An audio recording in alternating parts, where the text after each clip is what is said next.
Working out is really not that easy. You have to move your body and exert some effort. But now, at least, we know what is work.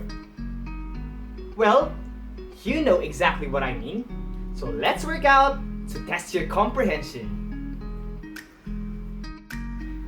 Let us imagine ourselves in a grocery shop and we see this man pushing this push cart towards the right. In this case, we want to know the amount of work done by this man towards the push cart.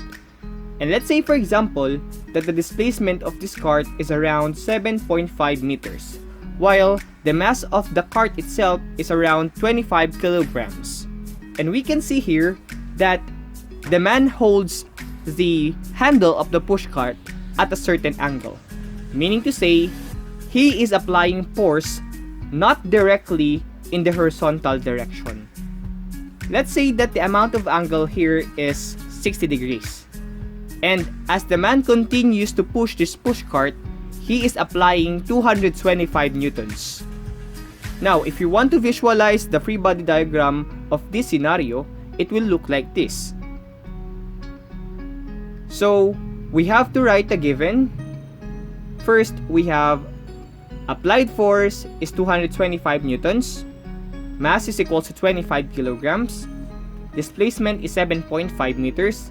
And the value of the angle is equal to 30 degrees. Again, we have to find the work done by the applied force. And to do that, we have to use our formula, work is equal to force times displacement cosine theta.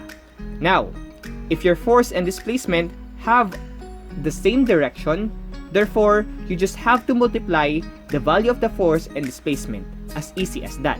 But since, in our case, our applied force is not directly on the horizontal direction, we have to use our formula, force times displacement cosine theta, because there is an angle given there. So, the amount of the applied force is equal to 225 newtons, while the displacement is equal to 7.5 meters, and the angle is equal to 60 degrees.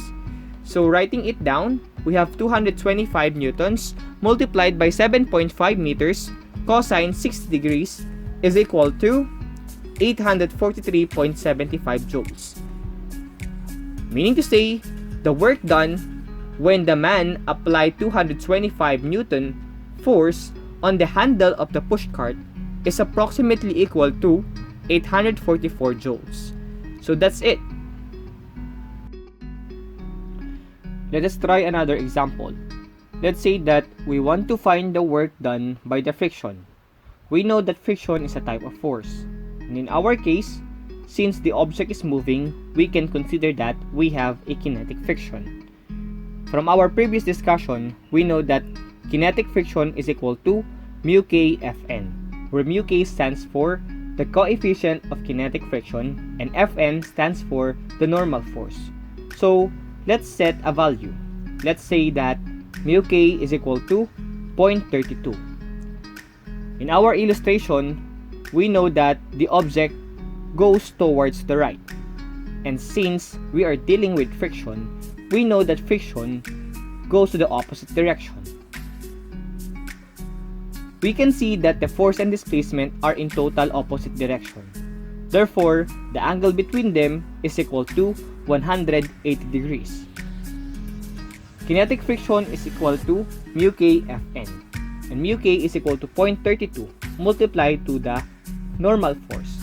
To find the normal force, we know that in this case, normal force is just equal to the weight. To find weight, we have to multiply the mass, which is equal to 25 kilograms, and the acceleration due to gravity, which is 9.8 meters per second squared. So we will have 245 newtons as our normal force.